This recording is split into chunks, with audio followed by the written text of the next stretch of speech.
کینہ رکھنا یہ ایسا گناہ ہے جس کی وجہ سے لیلۃ القدر کی رات بھی بندے کی عبادت قبول نہیں ہوتی۔ تو میں اور آپ اس بات کی کوشش کریں کہ ایسے گناہوں سے بچنے کی کوشش کریں، اور یہ بات یاد رکھنا، انسان ایک نوخیز کلی کی مانند ہے، لیکن جب بڑا ہوتا ہے تو اس کا سینہ جو ہے نا وہ آرزوؤں کا سمندر بن جاتا ہے۔ تو اور یاد رکھنا، جب بھی کوئی فصل اگائی جاتی ہے نا، کوئی فصل بھی اگائیں، ہمارے ذمہ دار بھائی تو اس کو اچھی طرح جانتے ہیں، ہم بھی کوئی زیادہ کوئی شہر میں رہنے والے نہیں ہیں، ہمیں بھی سب کو یہ پتہ ہے۔ تو اس کے ساتھ کچھ خود رو فصلیں بھی اگتی ہیں، وہ بھی ساتھ ساتھ پیدا ہو جاتی ہیں، جو انسان کو ان کو اگاتا نہیں ہے وہ خود بخود اگتی ہے۔ ایسی چیزیں ہوتی ہیں، اور اگر ان کو نہ نکالا جائے تو اصل جو ہے نا فصل وہ کمزور ہو جاتی ہے نا۔ اسی طرح میرے بھائی دوستو، تو انسان کے اندر بھی بہت ساری ایسی چیزیں پیدا ہو جاتی ہیں جن کو جو بہت نقصان دہ ہیں، اور اگر ان رذائل کو، ان بری عادتوں کو ختم نہ کیا جائے تو میرے بھائی دوستو اس کی صفات پھر ان رذائل کے اندر چھپ جاتی ہے۔ تو ہم یہ تزکیہ کرنا، یہ اپنے آپ کی اصلاح کرنا ہر ایک پر فرض ہے، اور قرآن بھی کہتا ہے کہ وہ لوگ کامیاب ہو گئے جنہوں نے اپنا تزکیہ کیا۔ اب اقتدار جب انسان کے اندر آتا ہے تو پھر اس کے ساتھ ایک بیماری آتی ہے نوخیز، اس فصل کے اندر جو جڑی بوٹی آتی ہے وہ تکبر ہے۔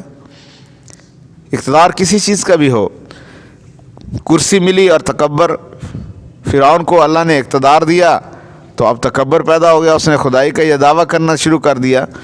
تو یہ میرے بھائی دوستو یہ اس چیز کی بیماری ہے۔ اور دولت انسان کے اندر آتی ہے تو پھر کیا ہے؟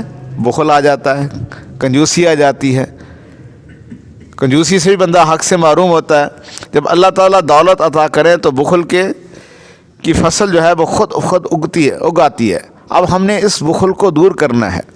تاجروں کے لیے تو اللہ کے نبی صلی اللہ علیہ وسلم نے خاص تاکید فرمائی ہے کہ وہ اپنا مال صدقہ زیادہ کریں، ان سے جو کمی بیشی ہوتی ہے تو اللہ تعالیٰ اس کو دور کر دیتے ہیں۔ اور اللہ کے محبوب صلی اللہ علیہ وسلم نے ویسے بھی قسم کھا کر فرمایا، آپ ویسے بھی فرما دیتے تو ہمارا ایمان اور یقین تھا، آپ تو سچوں کے سردار ہیں۔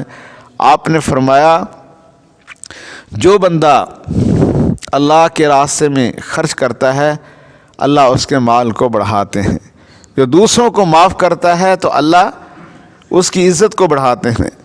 تو دولت کے ساتھ بخل آتا ہے، کچھ مالدار ہوتے ہیں اور کچھ لوگ مالدار کے چوکیدار ہوتے ہیں۔ ہمارے حضرت اکثر فرمایا کرتے ہیں کہ کچھ لوگ مالدار ہوتے ہیں اور کچھ لوگ کیا ہیں؟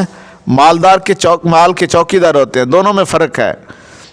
تو اب مال تو اللہ نے حضرت عثمان غنی رضی اللہ عنہ کو بھی دیا تھا، حضرت عبد الرحمن ابن عوف کو اتنا مال دیا تھا کہ آج کا دنیا کا سب سے امیر ترین آدمی بل گیٹس جو ہے اس کی دولت بھی حضرت عبد الرحمن ابن عوف کو ابھی تک نہیں پہنچی۔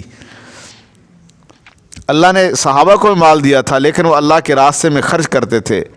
قارون کو دیا تھا، مال تو قارون کو بھی دیا تھا نا، اب یہ سارے کے سارے خزانے اس کے سر پر رکھے اور دھنستا جا رہا ہے۔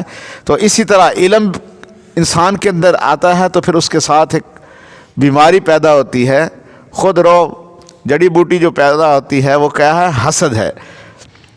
تو جس شخص میں علم آتا ہے اس کے ساتھ ساتھ اس میں فخر بھی آتا ہے اور حسد بھی آتا ہے، اس چیز سے بھی بچنا ضروری ہے۔ یہ خود رو فصل پیدا ہو جاتی ہے، علم آیا تو بندے کے اندر حسد آ گیا۔ قوم یہود کو دیکھو، یہ انبیاء علیہ السلام کی اولاد تھی، فخر تکبر، یہود کو تکبر نہیں، علم کی وجہ سے ان کے اندر تکبر آیا تھا اور اس کی وجہ سے اللہ نے ان کو تباہ اور برباد کر دیا۔ ان کے پاس علم تھا، علماء نے لکھا ہے اگر علماء میں حسد نہ ہوتا تو یہ انبیاء کے مقام تک جا پہنچتے۔ یہ میری بات نہیں ہے، اکابرین کی باتیں ہیں۔ حضرت قاری طیب رحمۃ اللہ عنہ لکھا کہ علم والے کا اگر ذکر کا غلبہ نہ ہو تو پھر یہ بہت ہی زیادہ نقصان دہ ہے۔